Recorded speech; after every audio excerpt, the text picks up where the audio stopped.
Welcome everybody. This is our second event in our web series organized by the Women in Energy Committee. We are part of the SPE Stavanger student chapter. We are very happy to have you here today with us. My name is Larissa. I am the chairperson of Women in Energy in our university. I hope all of you have a really good time today. I'm really looking forward for this presentation. Just would like to remind you all to mute your microphones, and the meeting is going to be recorded and later uploaded to YouTube. Novia, I pass the word for you.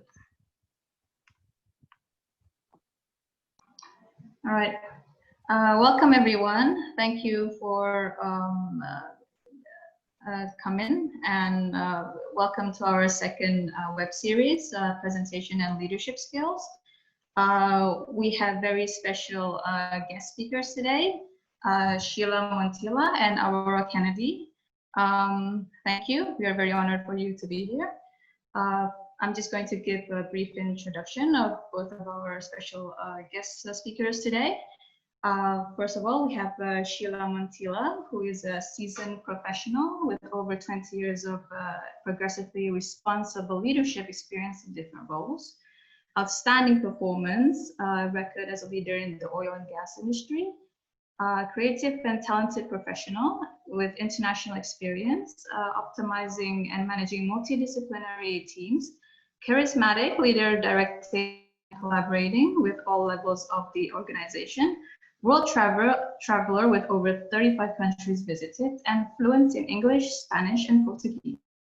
And we have our special second guest lecturer, Aurora Kennedy, who is the founder of the Schlumberger Leadership Special Interest Group, established back in 2013. She has held positions from NPD design engineer to manufacturing product line management. Her current role is the nuclear manufacturing manager.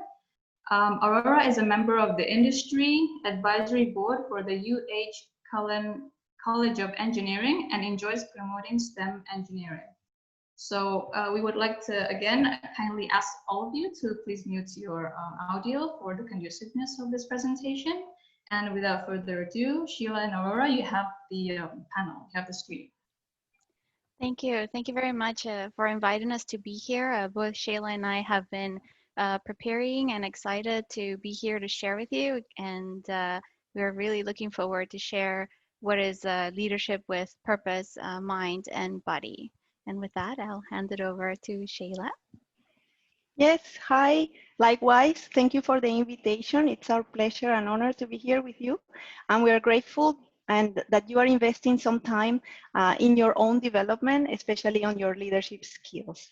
To tell you a little bit about myself, as Novia said, I've been working for the last 20 years in the oil field. And on the personal side, I am the mother of 3 kids. They're under age of 12. And in my spare time, I normally read, meditate, and cook. So I don't only do leadership, okay? I also do some other things. Today, what we're gonna go through in the agenda, Aurora and I had this plan to go back and forth through the topics, so to make it interesting for you. And we're gonna touch on how do you lead teams and contribute to teams remotely, and how do you manage to have this work-life balance, so focusing on the purpose. Then how do you keep the focus? How do you keep your mind calm? And I'm gonna do an exercise on mindfulness with you. After doing all of that, we will touch in how do you present yourself and your presentation skills. And finally, we're gonna wrap it up with a beyond networking story, because networking is a pretty powerful leadership skill. So we wanna touch on that. Let's kick it off. So after COVID, many of us have been impacted in a different way. So we are working, maybe our teams are actually remote now, maybe we don't get to see everybody with the same frequency we did before. I'm not sure about how much of that impact you have seen in Norway, but I can tell you about my experience in the US. And as a leader, you will have to employ a different skill set if you're having to interact more on a remote basis. let it be for your project lab or maybe for your work on your thesis or any other work that you're carrying on for the university. There are some effects of the working at a distance that you need to manage. And I want to start with a personal story. In 2015, my father was hospitalized here in the US for 2.5 months. And during that time, he went in because he had an autoimmune disease. And I would see the doctors come in and gather around his tiny little room, 6 to 8 people at a time discussing his case. And I was wondering always, like, why do they come here, even when my father sometimes was not even awake to hear the conversation? And it turns out that the doctors already knew what is the effect of distance. They were trying to mitigate the effect of distance. Because you see, when you are at a distance, you tend to have a lack of shared identity. You start thinking, okay, it's me versus them, rather than thinking that it's us in the team. And you tend to have a lack of context as well. You lose sight of who has the expertise in this area or that area. So when the doctors are all in the patient's room, they have the purpose in front of them. They need to cure that patient. And they have the expertise in the room as well. So this is how that works. For us, sometimes we cannot really be all in the same room, but now that we know that those two effects exist, we can have some tips to mitigate their effect. And in the tips, I'm going to tell you something for the individuals. If you are an individual contributor, then there are some things that you should be doing. For example, you need to be connecting, always be connecting. So try to reach out, try to keep in contact with your actual network, with your team members, find out what is it that they are up to. And not only on a formal basis, you need to also have meetings or encounters that are informal. This is key for innovation and creativity and for what you're going to produce. Because it turns out that in these informal encounters, you actually stimulate different parts of your brain. So it is very important that you don't not only focus on the formal meetings, but also have the informal meetings as well. Now, something else you can do is increase your presence when you are in these digital encounters. And that means use your camera, turn your camera on as much as possible so that you can actually be more there than just your voice, okay? When people can see you, there is something that happens. Thank you, Rocio. I can see that you're following the advice. And something else that it's a little trick and is proven by research, look directly into the camera like I'm doing right now. Look at it, look at the spot. Do not look at the screen as if it is a mirror that you're looking yourself in. Hide your self-view because your brain is wired to find your own face anywhere. So hide your self-view, look straight into the mirror, and use that camera as much as possible to increase your presence. Something else is be in the lookout to share your experience and to collaborate. Let people know what your interests are, okay? So those are some things you can do if you're an individual contributor. If you are actually a team leader, there are some other things you need to do. The team leader needs to reinforce the purpose. So make sure everybody in the team knows what is the big goal. Where does our work fit? Increase the trust. And that means make sure that you still have some ground rules that you set up and that you respect those ground rules. And for you, the ground rules might be, okay, these are the times when we're gonna meet. Maybe we're not gonna meet during the weekend to do the college work, or maybe we're not gonna meet after a certain hours, okay? So whatever the rules are, it's good to get them out in the open so people don't assume. You just know this is how the team is gonna work, okay? Something else is use technology. So use SharePoint, whatever technology you have available to keep track of the progress and also to keep a formal record of the communications or whatever you agree with. So those are some of the things you can do to succeed in the remote environment as a leader. And now if we summarize all of them, what I'd like you to take away is that you need to always be connecting, so always keep in contact with your team despite not being able to meet physically. Increase your digital presence by using your camera and looking directly into that little hole. And then build trust by respecting the rules that the team already set.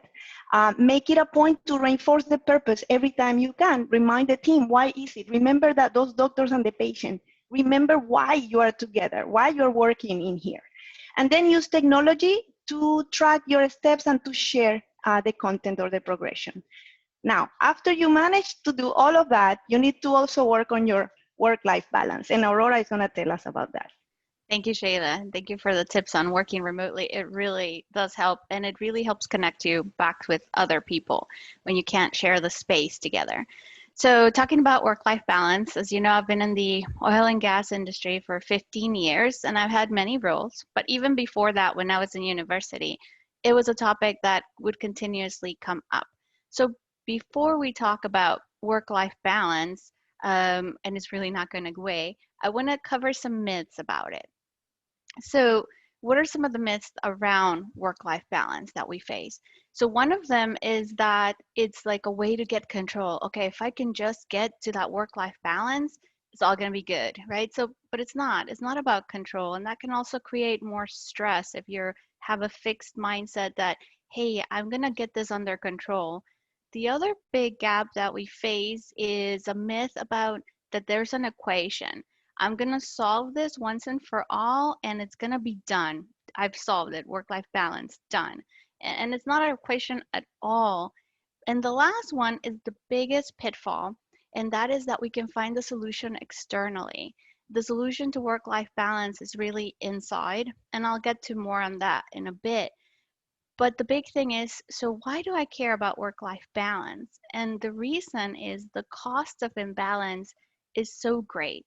It taxes us in terms of fatigue, in terms of our mindset, what are we willing to do?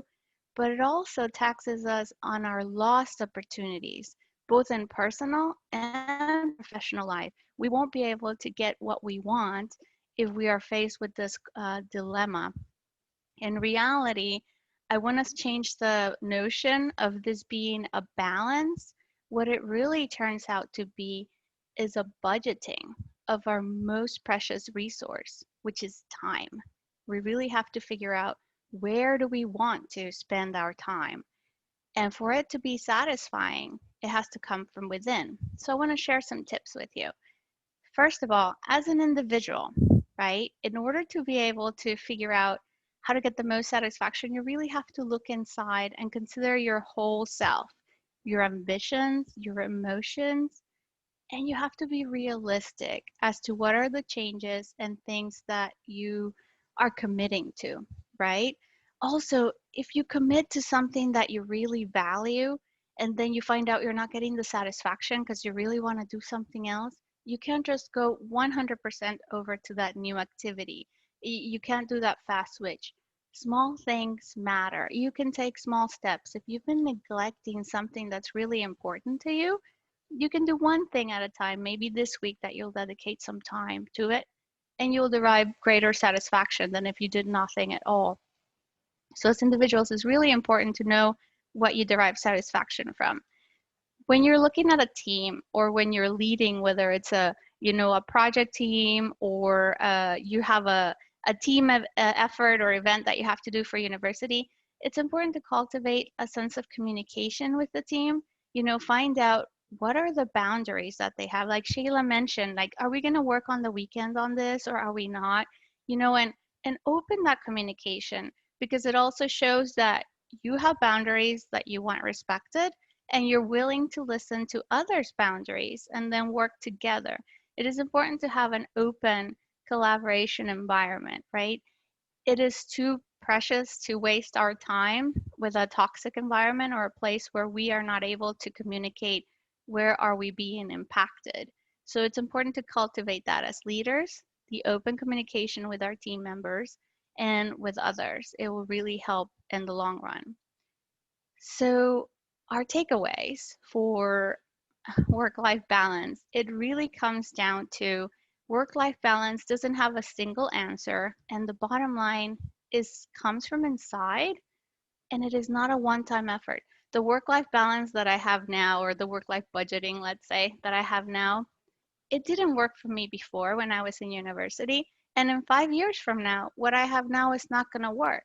But by constantly reevaluating what's important to me, I can make it work for me in the long run. And that's really what matters, right? It's a time-bound event. And another thing is very important, like Sheila mentioned, excuse me, having an open mind and considering how we can adjust ourselves internally.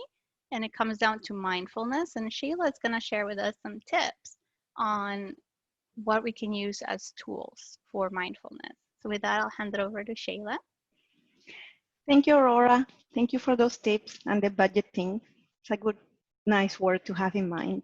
So mindfulness. What I want to do with mindfulness is to run you through a quick experience. So please bear with me. Don't judge. Keep an open mind and follow these simple instructions that I'm going to give you, okay? So sit in your chair, or if you're standing up, just feel your weight, the weight of your body on the floor, okay? Now, put your hands on your lap, and you can close your eyes if you want for a little bit, and try to listen to the background.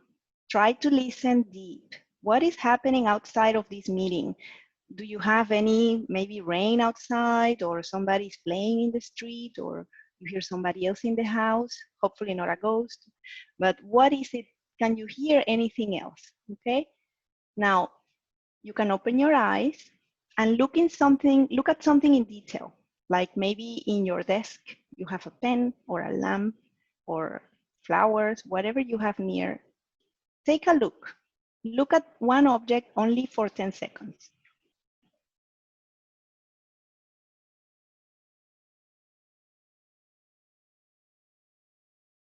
Now take a deep breath.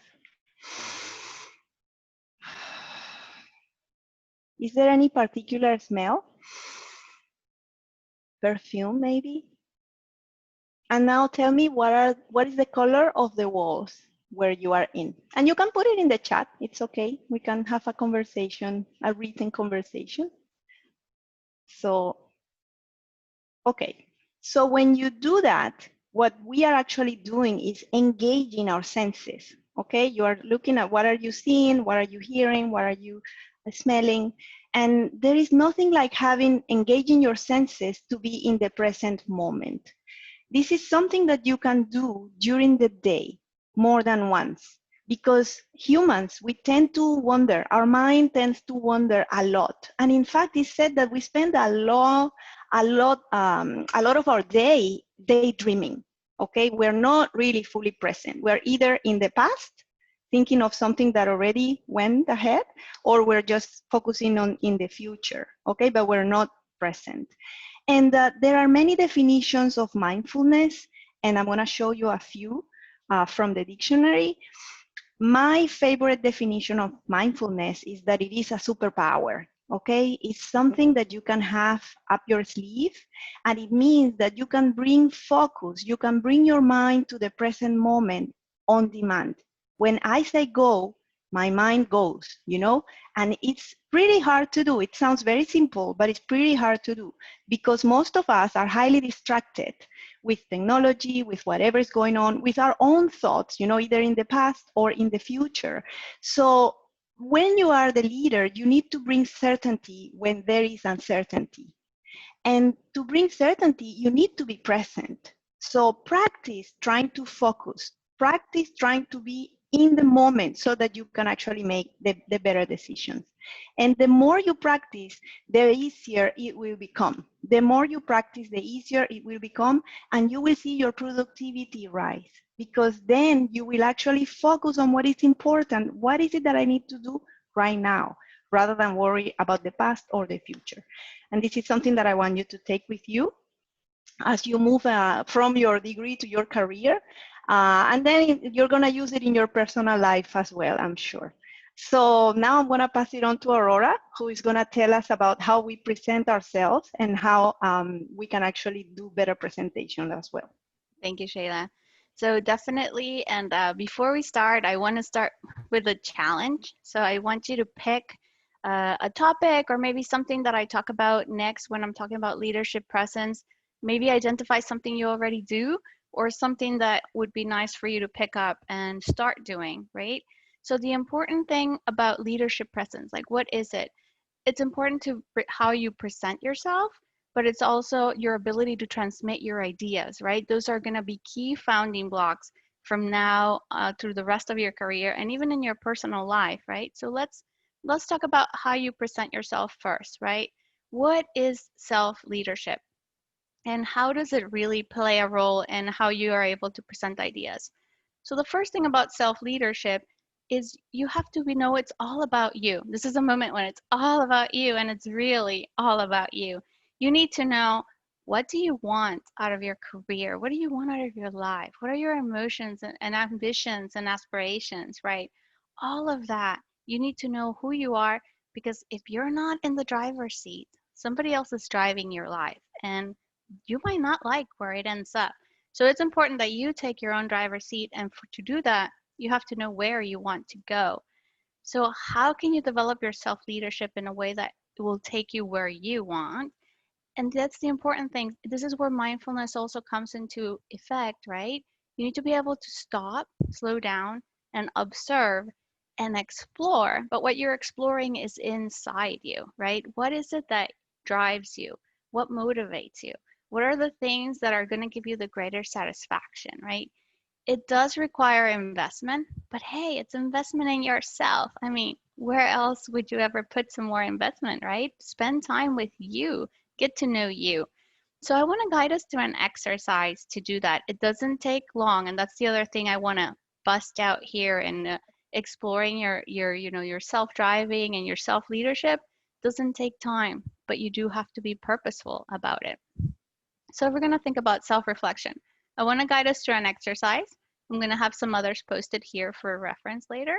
But first, I want you to think of a time where you experienced success, right? When you felt really proud of something. And the goal behind this is to take strength from your successes. Find out what are your strengths. So think of the last time when you felt pride, or you were like, oh, this was really good. So try to picture it in your mind. And then what was it that you did? What was the activity or the thing that you invested time in that all of a sudden you're like, had a sense of pride or achievement that you accomplished it? Now here's the next thing. When you felt that, was it only a momentary thing like, oh, that was good, and then you moved on? Or did you spend time with it to say, hey, I got really good at this, right? A lot of the times what happens to us is, in general, we tend to dismiss the positive. Like at the moment we're like, hey, that was really great. And then you move on. We spend sadly more time on the things we didn't do right. We didn't do something right, we had a mistake, and we're like replaying it in our mind over and over. But when you have a success, it's worthwhile to replay it in your mind, because then you say, I'm strong at that, and then you can really propel that and showcase that that is a strength for you. I'm going to post 2 other exercises here that help you in really getting to know yourself better, because you get to know your successes and what are your strengths. Learning from your mistakes is good, but the rehashing has to be with a purpose. You have to figure out, what did I not like about what happened, and what am I going to do different? And one that's really super good for me has been about making choices. Personally, that's the one that's impacted me the most. I do go through some of these at different points, but in particular, I want to share, I'm one of the people that doesn't like to be late for things, right? And it puts a lot of pressure on me, but it also puts a lot of pressure on the people around me. And what I found, and this was like early on, even like in college, when I was wanting to go to a party and I was like, I want to be on time, or I really want to go to this event, but I wanted to get there on time. And so I was so stressed about getting there on time that I was like not the best person to be around if we were late. So what that means to me now is I still like to be on time.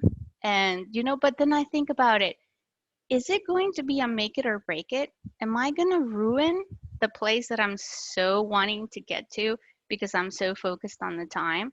And so I kind of put a break on myself, right? Why I said pick my frustration in a way.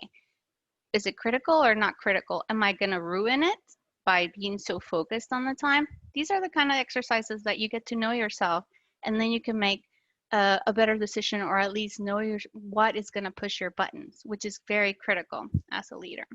So now that we know who we are and how we present and what strengths we bring to the table, the next thing we cannot get around of is presentation skills. And why are they so critical? Because as a leader, you're going to need to influence people. You're going to need to get your point across. even in your personal life. So let's focus on some do's of presentation. So you do have to know your audience and you have to know your target. What is it that you want to accomplish out of the presentation, right? And everything has to align of it. You can use storytelling to get a connection and point across. Make sure your visuals align with what you want to say. So for example, here, if you don't remember anything I said at all, I want you to just picture the target, right? That is your one goal in preparing for a presentation. You have to know what you want to communicate. What is it that you want the audience to come out of? From this slide, I want you to remember that anytime you're going to do a presentation, you have to keep your eyes on the target. What is the message you want to get across? So here are the don'ts, right? The warning is anything that detracts from your message needs to get out of that slide. You know, heavy technical jargon, mockery, or referring to other people in a negative way, or, you know, bringing up things that aren't going to get you on target. You want to eliminate all of those, right? So that's why I put here the warning. The text is a distraction. Your visuals also have to enhance it, your message. It's not just, oh, I really like how this picture looks and I'm going to drop it in there. It all has to align with the focus and the message that you're working to drive, because ultimately that's the point of a presentation, to put yourself on the page and to show what is the message you want to carry out. So what are some of the takeaways about self-leadership and leadership presence? It's really about knowing yourself from the inside so that you can present the best you on the page and also drive what is it that you're working to accomplish as an individual and as a leader. But here's one more thing. It's not just what you can bring to the table, but also what you can bring others around you to work with you. And so Sheila is going to talk about how we can move from just networking to going beyond networking. So Sheila? Yeah, thank you, Aurora. So to wrap it up, I want to present a little story on an experiment that was carried out in 2006. And in this experiment, they placed a human at the bottom of a hill, and they asked this person to estimate the slope of that hill. And invariably, the person would overestimate the slope by 20%. So that angle looked higher, I mean, a lot steeper than it actually was. However, something interesting happened when they placed another person next to this person. Invariably, when you had a person next to you, the slope you would underestimate by the same amount. So having a person just standing by would make you think that it was easier to navigate the obstacle. And there is some science to prove how the power of surrounding yourself with people is going to help you surpass many of the mountains that you're going to have to climb along your way. So it's very important that you start working on your network from now. You know, it's not like oh, but I didn't graduate yet, or I'm still don't have the job or whatever. You have a network already around you. So cultivate that network. That network is going to move on to different industries, different companies. Keep in contact with that network, and then make that network grow. Get people in your network where you can actually have people that may sponsor you later for some other opportunities. It's important to think of this concept that when you are building your network, people sometimes think, oh, but I don't want to come and be asking for things. But there is the principle of reciprocity, where if you get something, you feel obliged to give back. So always be the first one to give. Have a network, add value to this network, and you will see how in the long term, you will get lots of rewards from doing that. And I want to leave some room for Aurora. You want to share some of your tips? Yes. I also want to share, I agree with everything Sheila had said, but the one other thing to keep in mind is cultivating a network and making these connections also broadens your perspective, right? Because you're going to develop in your career and your path and even in your industry. But when you keep connecting with other people, you're going to realize some of their interests are going to broaden your own perspective, and then you're going to be able to achieve even more, because things that you cannot picture right now might be enhanced, and you might get your curiosity piqued with something because of a connection you have with your network. And it is really motivating to be able to see that. And one important thing is you have to keep growing. You have to keep developing not just your network, but your own learning experiences. And yeah, it's just important to keep growing and going. And one of the book recommendations that I have here is looking for that big potential. There's so much potential inside each of us. And it's one, how far we can go as individuals, but we can accomplish even more together. Well said, Aurora. Even the brightest athletes, even the best athletes in the world, they have a coach. They don't do it alone. So why should you? You really need to have that constellation of stars around you so you can actually shine brighter. And you will learn more about that in that book that Aurora is recommending. Yeah. That wraps it up for us. So we'd like to open the Q&A. Yes. So if you have any questions. So I think I want to bring up, we had a discussion internally before for our work. We presented on working remotely and mindfulness, and one of the questions that came up, if you remember, Sheila, is very, how can I say, on point, because it's something that we all face at different stages.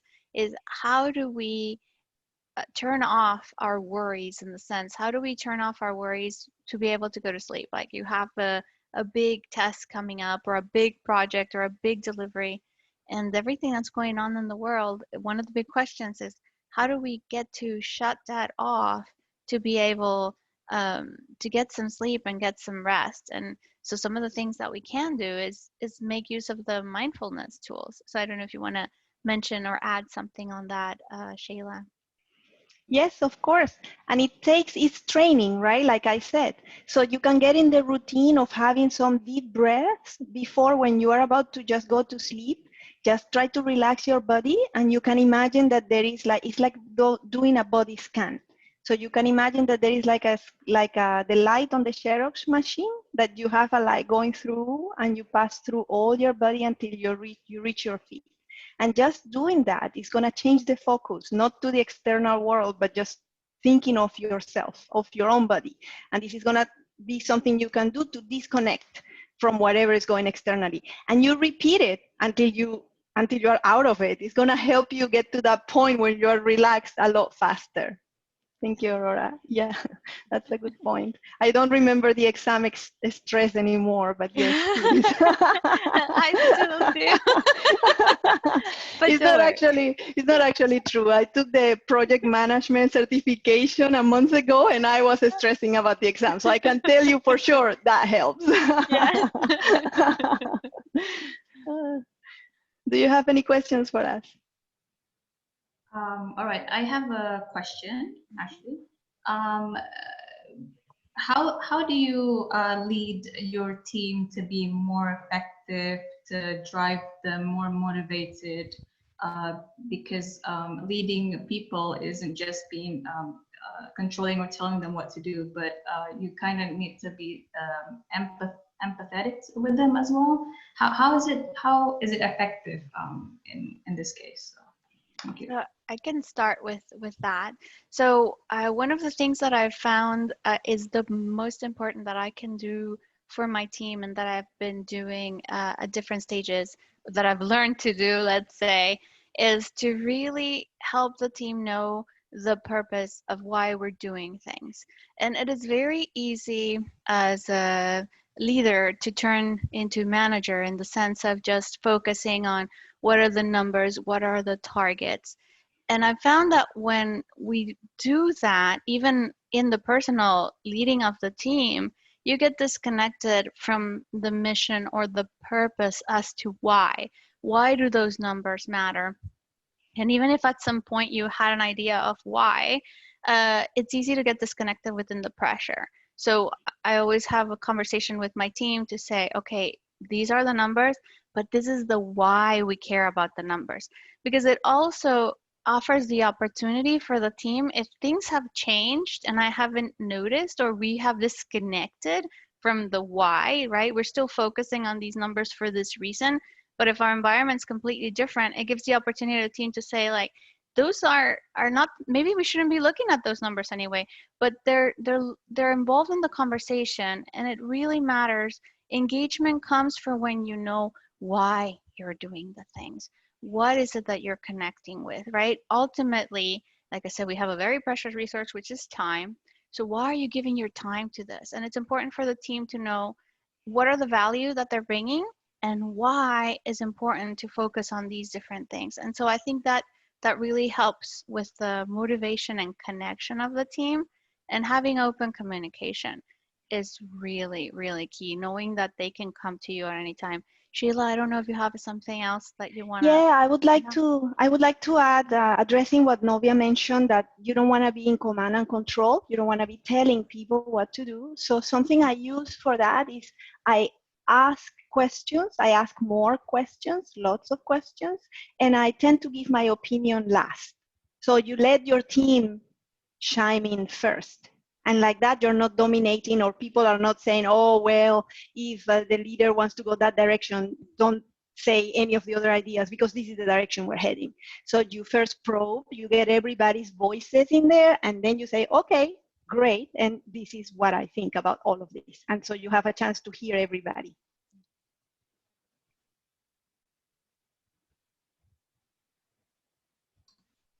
Okay, does anyone else have any questions, maybe? Or There's a question in the chat. It's from Bruna. How do you avoid micromanaging people? Okay, so I'll give it a try first.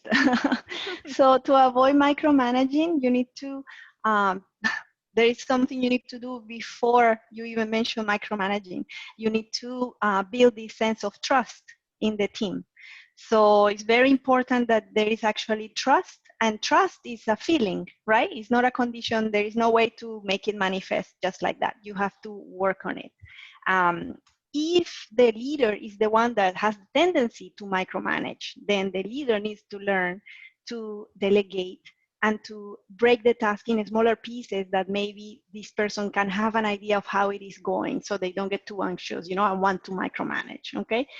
If the person, actually the team member, that wants to micromanage what other guys are doing in the team, then you need to come together as a team and work on the trust, because we should be able to trust that whatever this person needs to do within their part is done, instead of having to micromanage or come back to them every single step of the way.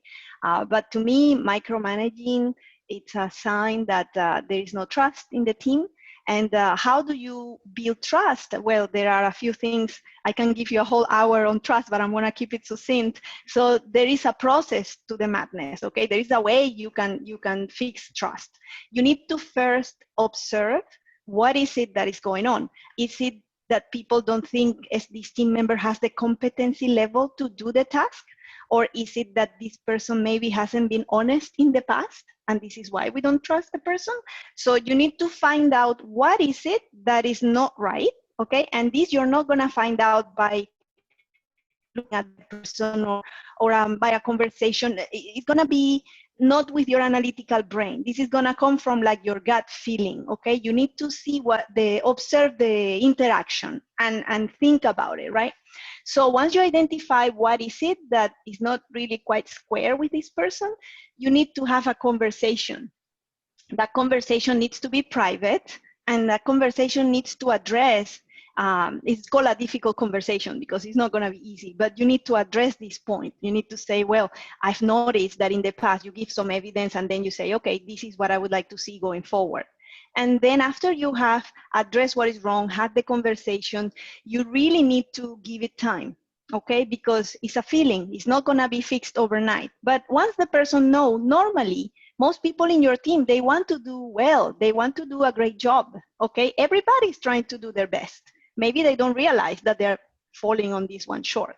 So after you give them this conversation, you give them time to fix it. And if you fix the trust, the micromanaging should be fixed as well in the long run. Sorry, a long-winded explanation, but I hope it's useful.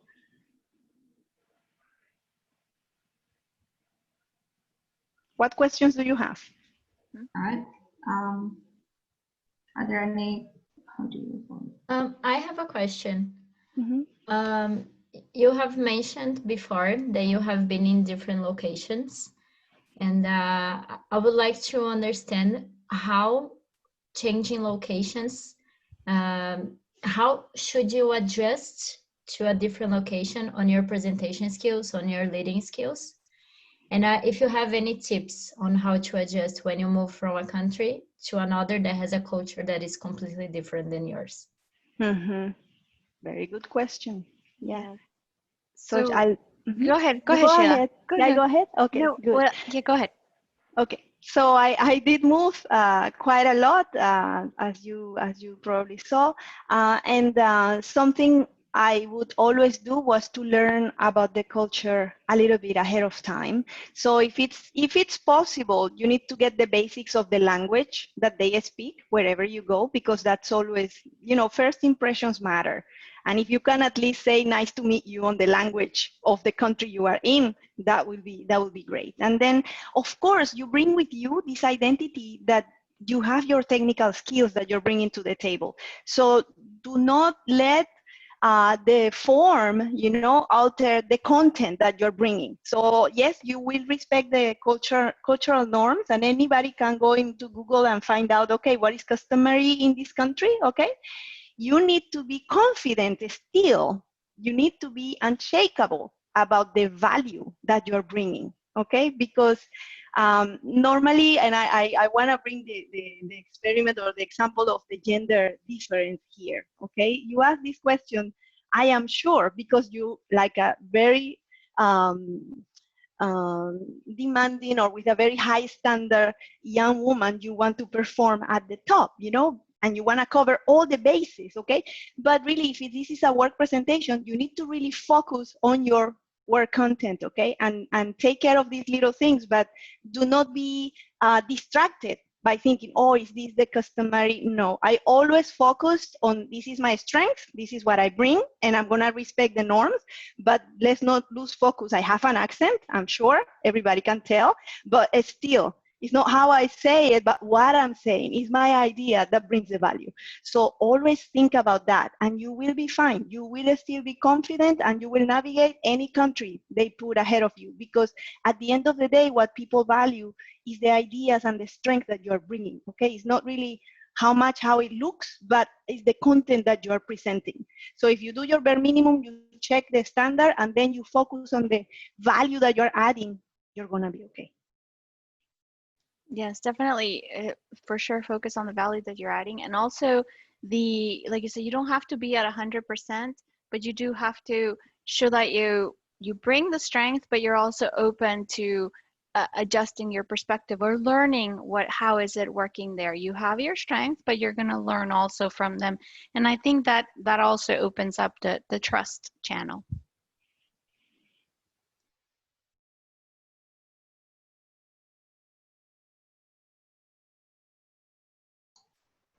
All right.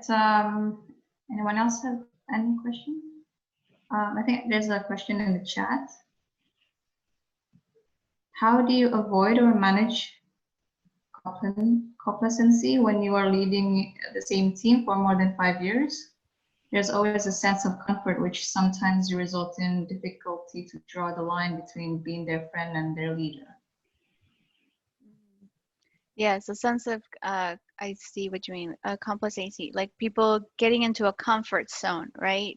If you've already found yourself in a comfort zone position, which can happen at any point, if you're already stuck in the comfort zone, it's time to come back to what can you do better in the sense, but again, it comes back to why. Why do you need to do it? Because when people are comfortable, comfort is great, but comfort doesn't let you grow, right? So that also means that your people are not expanding in your team, right? They need to be able to push themselves. So you need to come back to why do we want to push ourselves? It's not just to push ourselves, it's to give ourselves a better way of working, it's to give ourselves preparation for our next project or our next event or our next move, right? So it's hard to fight it, but the very first point is to acknowledge it. Hey, we're stagnant, and you can go back and say, look how great we were moving along, and yes, we've reached this, we've plateaued, but then the question is, what else can we do as a team to move beyond this plateau? Comfort is good, but it doesn't help you to develop or grow. So you have to keep pushing. What are the things that your team can learn? What are the things that you haven't done that can help spark some renewed interest in your team? So it's always about looking for what are the things that focus on what your strengths are already for your team and how can you harness those. But yes, the only way to watch out for comfort and moving beyond it is to bring it to everybody's attention that, hey, it looks like we're plateauing here. You can talk about previous successes and, hey, remember when we did this, and then decide what are we going to aim for, what is our new shooting star that we're aiming for, right? That's really how you can battle it. And to prevent it from happening is you have to keep working on what's your next milestone, right? What are you pushing for? You have to be able to do that for your team. You have to step away. The reason why we reach comfort level, one is we're always aiming for it, but two, it's we accomplished what we set out to do, but we didn't take a step back to see where else do I want to go, right? We plotted the course. I want to go from this city to that city, and then we made it. And I'm like, hey, it's good here, right? But then we haven't said, hey, we can go like into another city and gain some other things. So always plotting the next course of vision for your team is what's going to help you avoid the comfort zone in a way. So, but your team has to be involved and know why they're pushing themselves for, right? So hopefully that helped. I don't know, Sheila, if you have something to add. Yeah, I saw something in the question about friendship, like how do you draw the line between their friend and their leader? And so I have it's not a rule, but it's a norm that I normally respect. And I I keep my team close, but my team is not like on my Facebook page, and I don't go out with my team socially. We will go out to do some stuff for the team, but my friends that I normally keep closer, they are in another group, because yes, it will be very difficult after 5 years in the same team, and if you are super good friends or you have some obstacle to navigate together, it might be tough. I have experience that is quite good if the person, the relationship is good and there is a lot of respect, mutual respect. It's awesome to have your friends in your team because they will do whatever it takes so that the team actually succeeds. So don't get me wrong, it's not like they're not my friends for sure, but I always keep a tiny little bit of separation as well, just to make sure that it's not too close that you cannot then say, oh, I can't give this piece of feedback because this person is going to be really hurt because I know them and they're going to be very hurt. That would be detrimental because you will be doing a disservice to your friend by not giving the feedback, okay? Mm-hmm. So you need to be careful with that. You need to, it's a part of the soft skills that are the hardest skills, okay? So keep some norms around that and you'll be fine.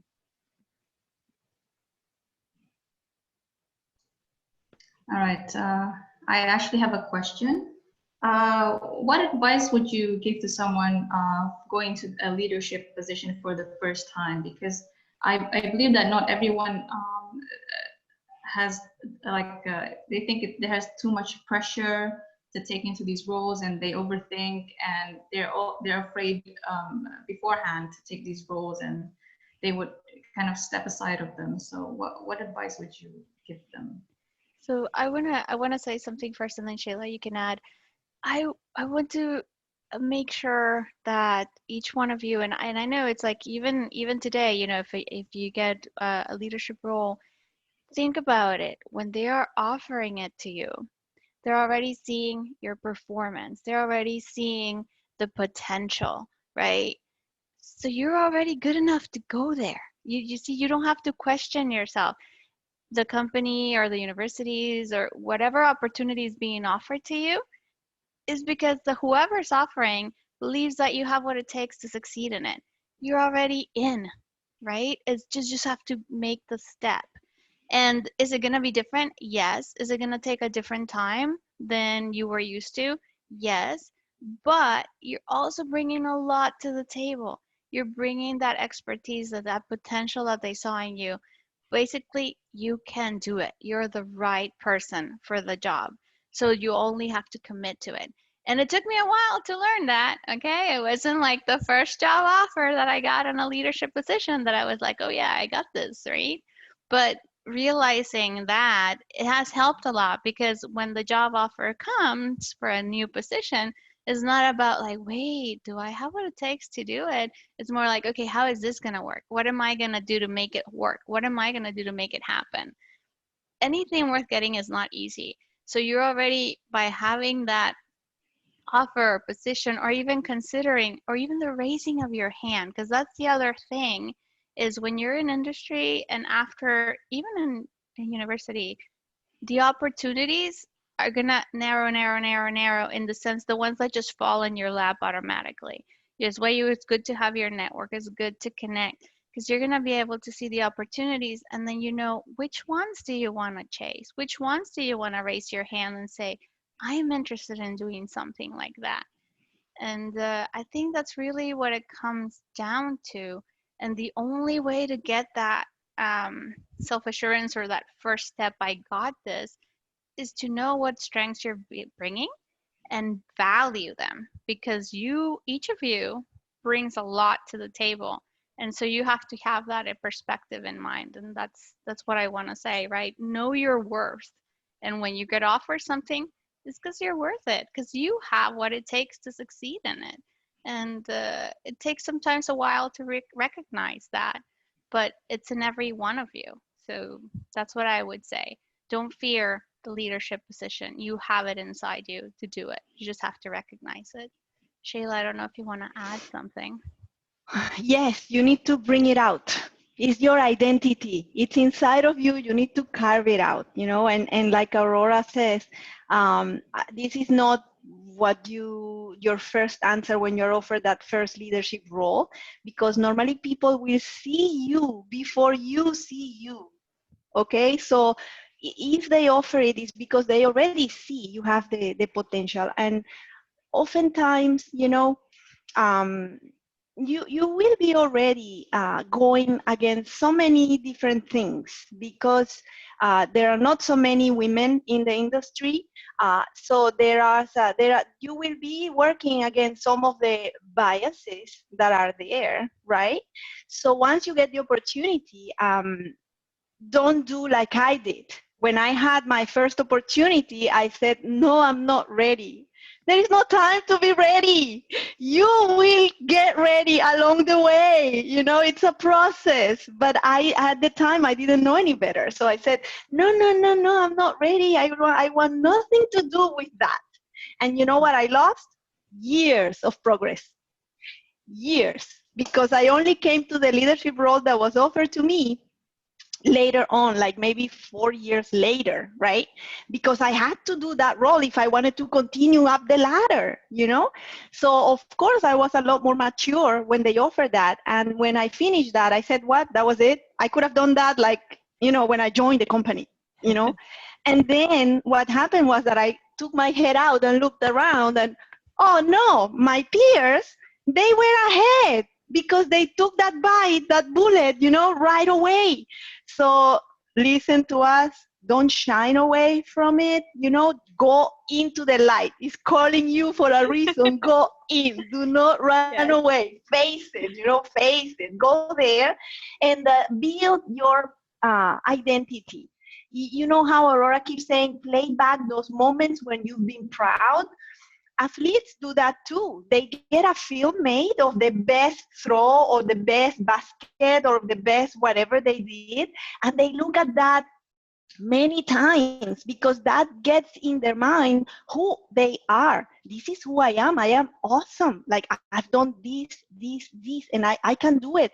So you build that identity around the leader that you are. And then you wear that avatar. This is you. But you have to do the work of building that so that you can actually eventually take possession of this identity that you created, okay? And it's a process. You're going to have to do a lot of self-reflection, but take the hints from outside. If somebody is offering you the opportunities, because they can see already, oh, you have the potential. So just grab it and run. Definitely. Well said. All right, I think we have one more question on the chat. How to prepare to give a negative feedback? Okay. So there's a lot that we can talk about feedback, but the one thing I want you to take away for feedback is know the reason you're giving the feedback. If you can at least know that, it will help you a lot. There's a lot of ways how you can deliver it, but the most important thing is, why are you giving the feedback? What do you want to accomplish? Because it'll also drive the conversation forward to an objective conversation versus, oh, I'm just annoyed this person is late, right? Get the personal out of it. What is it that you want the feedback to accomplish with the person? Because then that also sets you on the right path to say, let's have the conversation. This is what I've noticed. This is why I'm concerned about it. This is what I want us to get towards, right? Reason that you want to give the feedback, you need to be very straight with yourself why you want to give that feedback. And that will help you figure out the right way to deliver it. And also, is it the right feedback to give, right? So that's what I want to add on feedback. Sheila, I don't know if you have something to touch on regarding feedback. Yes, I do. As a matter of fact, there is a statistic that reads that before you can land a negative feedback, I want you to guess how many positive interactions need to happen before you can put in a negative feedback. Please tell me in the chat, how many do you think you need? Have you heard this stat before? How many positive remarks before you can give a negative one that is going to be received by the person, that they are actually going to listen and not be blocked to what you're saying? Because how do you feel? How do you feel when somebody says, I need to give you feedback? Is it pleasant? Huh? You already take your shields up, right? It's like, what? They're coming to me. No way. Arm the fort, you know, and you're not going to let anything come in because you're already like this on the defensive, right? How great would it be if you were the one asking for the feedback? When you say, can you give me some feedback? It's very different. Your defenses are going to be down and the feedback will land with you. So we only had Larissa say 10. What about the rest? How many negative before you can land a positive? Oh, no, sorry, the other way around. How many positives before you can land the negative? How many? 10, 5, 5. Yeah, I'll get the average of that. So the answer from the research is 5 to 7. Okay, so 5 to 7. That means you need to catch the person doing good before you can go and give them the negative feedback. So your preparation is actually to look for the good things that they are actually doing and letting them know ahead of time, okay?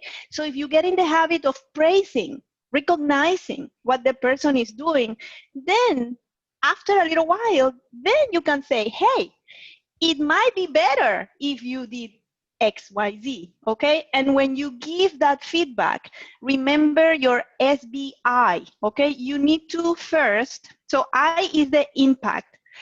I'm going to start by S. So S is setting, okay? You need to set the scene. B is the background, and then I is the impact, okay? So I'm going to give you an example. If I was giving feedback to a person that is doing sales, I would not tell them, hey, you did not let the client speak in that meeting. That would be the impact, okay? That would be going directly to the point, and that is really, it could be felt as an attack, as a personal attack, okay? What you need to do is set the scene, and then you say, okay, remember when we went to see this client a couple of weeks ago, okay? The client was trying to explain. They were trying to put their thoughts in, and I noticed that actually you kept coming back to them. They didn't explain their point. So you really, it's a process. You say where, when, where, what happened, what is it that you observed, okay? And then it might be better if next time you let them give them all the download and then you provide some advice, okay? So that's how you do feedback. But before you apply that technique, you need to think of the positive. Catch your people doing something good before get into that habit, before you give the negative feedback. Otherwise, the negative feedback, remember those shields, they're gonna come up and you're not gonna really manage to get through the person. Think of every one of your team members as a heart. And this is not my idea. This is coming from Brené Brown. It's a university professor here in Houston. And each one of us is a heart. And you don't want that heart to be shielded completely. You want to get across that heart, get through. So you really need to connect. And to do that, you need to start with the positive.